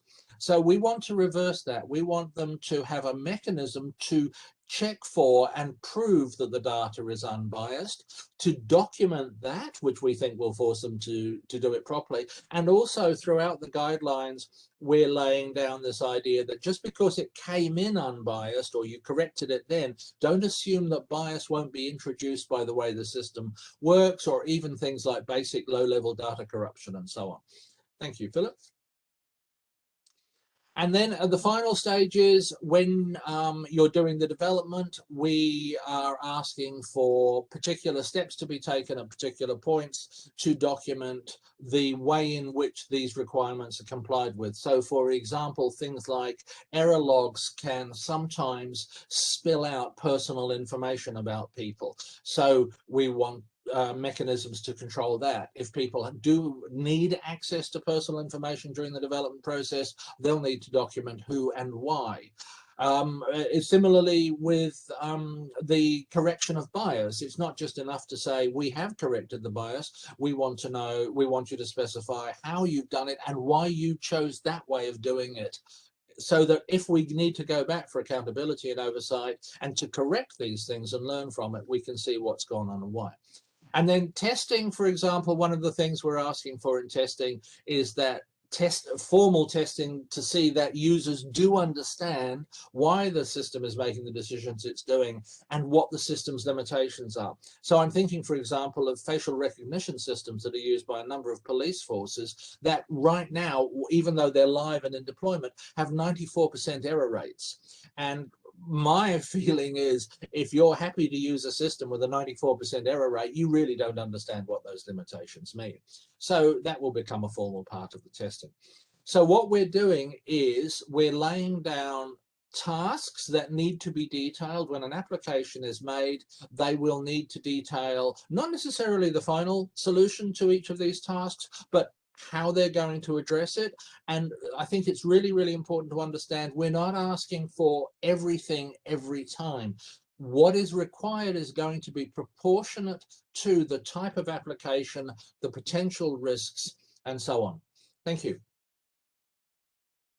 So finally, this is just a very simple example of how you can map the generic development model to another formal methodology. Agile is quite a popular methodology. It really reflects the way the real world works, which is to say none of these things are done in discrete processes one after the other. People run round in circles. You lay down a set of requirements, you do a bit of development and go, actually, these requirements require a bit of tweaking. We have to go back to the drawing board for this and so on. Testing may very well send you back to coding and so on. But as you can see, the generic phases that we've worked out can be mapped to one or multiple of the phases within Agile. We've looked at V-method and a couple of other formal methodologies, and we're fairly confident that a competent developer can take our generic model and the tasks that are laid out underneath it and apply those at the appropriate points within their own development system. Thank you very much. See. So I will be very brief because I know that there will be a lot of questions. I will start with a reminder, and I think it's... Can you hear me? I hear an echo. Yes, I just switched off one of the mics. Okay. And I know, and also seeing by the questions and the discussion in the chat, AI and new and emerging technologies in general always like controversial debate with some people seeing them as the ultimate panacea and the holy grail of the future, where the robots and AI-based system will do the work for us, and we are going just to rest and enjoy our life. And the opposite is, of course, what we see in many scientific fiction movies. These are the evil robots. These are the AI system that will subordinate us to their decision, and we will lose our autonomy. So it's very important to remember, and here I want to cite Luciano Floridi saying that AI technology is a technology for solving problems and performing tasks. So we should not see it as some kind of Frankenstein monster. The European policy on AI wants to encourage the uptake of AI. However, this uptake of AI has to be in compliance with the European values and human rights requirements. So this is why we are talking in Europe about trustworthy artificial intelligence, and both the draft regulation on AI that the Commission published earlier this year, and also the guidelines on trustworthy AI by the high-level group on AI, and the various Commission communication on AI underline the importance of having trustworthy artificial intelligence, but also the importance of having and deploying AI system as tool for encouraging innovation. So in the framework of Horizon Europe, AI, as defined in the draft AI regulation and as defined also by the high-level group on AI, has been added as a separate ethics category. And when we look at the trustworthy artificial intelligence, we know that in order to be trustworthy, AI has to be always lawful, technical, robust, and ethical. The technical robustness aspect that refers to the safety and security of the deployed system, its reliability, reproducibility, accuracy, and existence of fallback plan and general safety, falls under the remit of the scientific evaluation. There is a specific question that has been added to the scientific evaluation forms, asking the scientific experts to assess, evaluate if the proposed project involves the deployment, use, or development of any AI-based system. And if this is the case, then the technical robustness of this AI system or technique will be evaluated under the respective criteria, which is usually excellence by the scientific experts. All areas and aspects related to the ethics of AI and its compliance with the human rights aspect is dealt with the ethics evaluation and the ethics review process. In defining how and what we should evaluate in the ethics review process. We'll look at all the activities that involve not only the development, but also the deployment and the use of AI-based systems.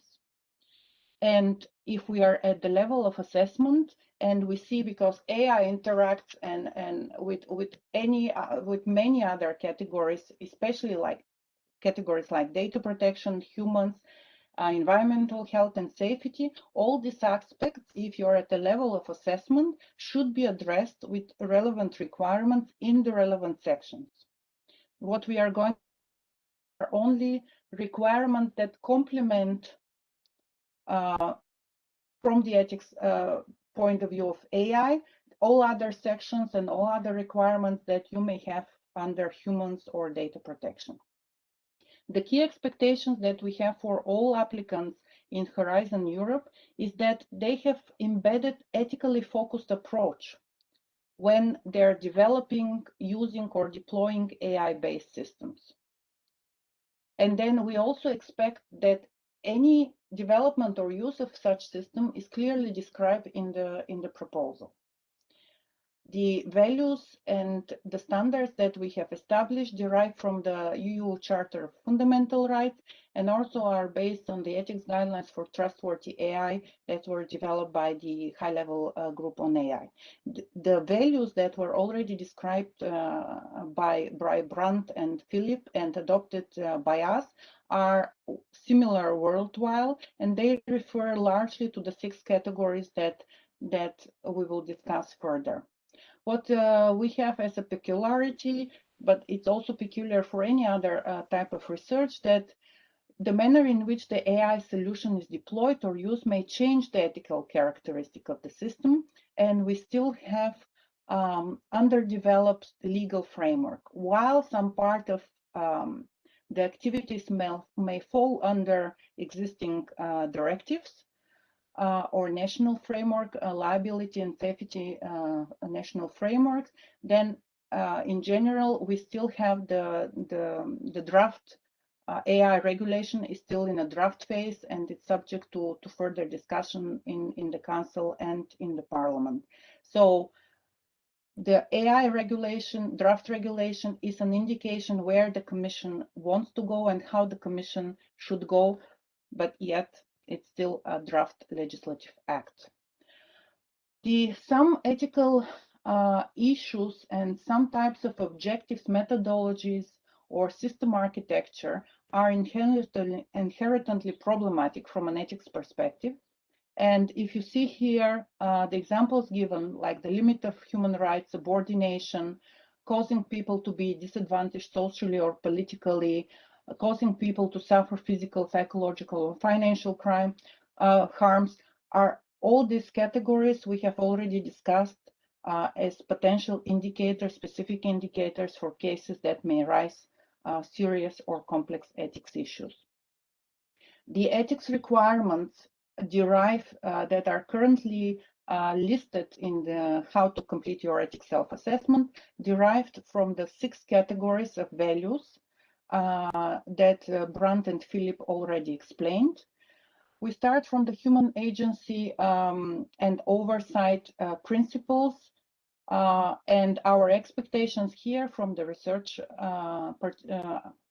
from the researchers are that they make their best efforts to prevent any possible limitation on human rights and freedoms. And these are clearly stated how this will be done in the research proposals. And we expect that any AI system should not be designed in a way that may lead to objectification, dehumanization, subordination, discrimination, and etc. In terms of requirements, when we have a system, proposed system that aims to interact with humans or replace or influencing the human decision-making process, then the applicants must provide a detailed explanation how humans will maintain meaningful control over the most important aspects of the decision-making process. And then we have to also ensure as another requirement is that the applicant has a procedure for explaining how the presence and the role of AI will be made explicitly clear to all affected individuals.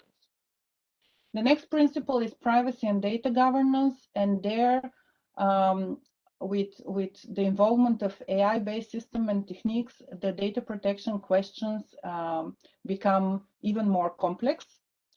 What we have to always remember is that the principles of privacy and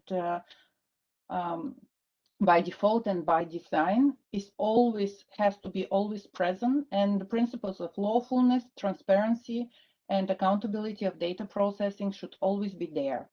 When we are talking about AI system, we go beyond the life of the project, and we have to look at how these principles will be applied also in the post-development, in the post-deployment phase. Data minimization and data protection should never be leveraged to hide or obscure bias. And this should be addressed in a way that is not harming the privacy right of individuals. These are not two principles that conflict with each other, but rather complement each other. And again, all data protection requirements that you may want to impose if such proposal is sent for assessment should be included in the relevant section on data protection. Transparency is principle that is very closely related with the previous ones. What we expect from the applicants is that they have processes and systems they set in place to ensure that the end users, the research participants, are aware that they're interacting with an AI-based system, and that the end users and the research participants are informed about the abilities, limitations, risks, and benefits of the system. And the manner in which the information is provided should not depend on the educational background or technological knowledge. This type of expectation and requirement is standard for the ethics review process, and it's very similar to any type of information sheet or information consent form that we may have in different types of researches. What we expect here is that if there is interaction with the AI, the research participants and end users are informed that they are interacting with the AI. It's extremely important that the end users and the research participants are aware and properly informed not only about the abilities and the benefits of the proposed AI system and techniques, but most importantly about the risks and the limitations of the system. And then whenever relevant, because not all AI-based systems have impact on the life of the individuals, and not always the manner in which decisions are taken and the logic behind them may be relevant from an ethics perspective. If this is the case, then such an explanation should be given.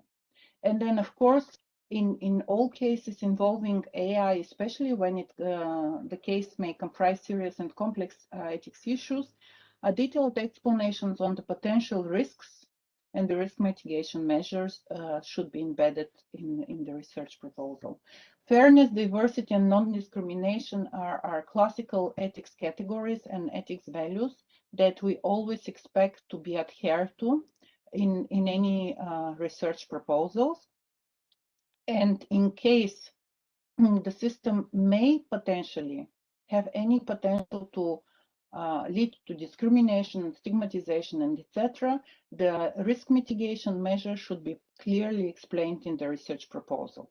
As Brandt already spent time on bias, I will just remind that any system should be designed in a way to avoid as much as possible both bias in input data and in algorithmic design. And this is of a key importance, of course, from an ethics perspective. Social and environmental well-being is also a key principle that should always be upheld. No research or any devised AI-based technology or system should lead to harm to individual, society, and environmental. And here we have to look at the different applications and how potential harms can be mitigated. If we are talking about systems that may potentially cause significant harm to society, individual, or the environment, then there should be a proper justification why such a technology or system should be developed. And this should be part of the research proposal. The assessment of an ethics risk and risk mitigation plan is also a standard requirement for AI-based systems that rise significant and complex ethics risks. And then this risk assessment and risk mitigation measure should cover, very importantly, not only the design phase, the development phase, but also the deployment and the post-deployment phase. In cases where there is significant risk for significant violation of human rights, an algorithmic impact assessment or human right impact assessment has to be, can be required. If you're imposing such a requirement, just consider that it requires significant times and efforts, and it has to be required only on proposals that rise significant and serious ethics risk as to potential violation of human rights. And lastly, accountability is the last key principle that is related to everything else that we have discussed. The AI systems should be developed in a way that enables human oversight, traceability, and auditability. And therefore, we also expect the applicants to describe in their research proposal whenever this is relevant, because we may have different fields of study, different TRL levels. We may have different types of AI research. We cannot bundle all AI research as high risk and just throw requirements in it. We have to really consider the impact of this type of AI system on the individual, on the society, or on the environment, and also see what type of accountability mechanisms are set in place there in order to ensure that the developers, that the companies that are producing this relevant AI-based system can be held into account. And there is a redress mechanism that can be used. A very recent example from the Italian Data Protection Authority showed the close link because in between AI, data protection, and the principles of accountability and transparency. This week, one big food delivery company in Italy was fined with 2.6 million fine under GDPR, and among the many breaches of the data protection regulation was the inability, was the use of AI-based tool to evaluate the performance of the employees, and the lack of any redress mechanism or of any mechanism of the employees to actually question the decisions made by the algorithm and erect possible mistakes. So with this, I want to finish with the provision of an ethics advisor or ethics mentor for AI-based system. The involvement of such a person with appropriate expertise in ethics of new and emerging technologies is highly recommended for any type of projects that may raise significant ethics risks. And with this, I want to thank you and open floor for questions.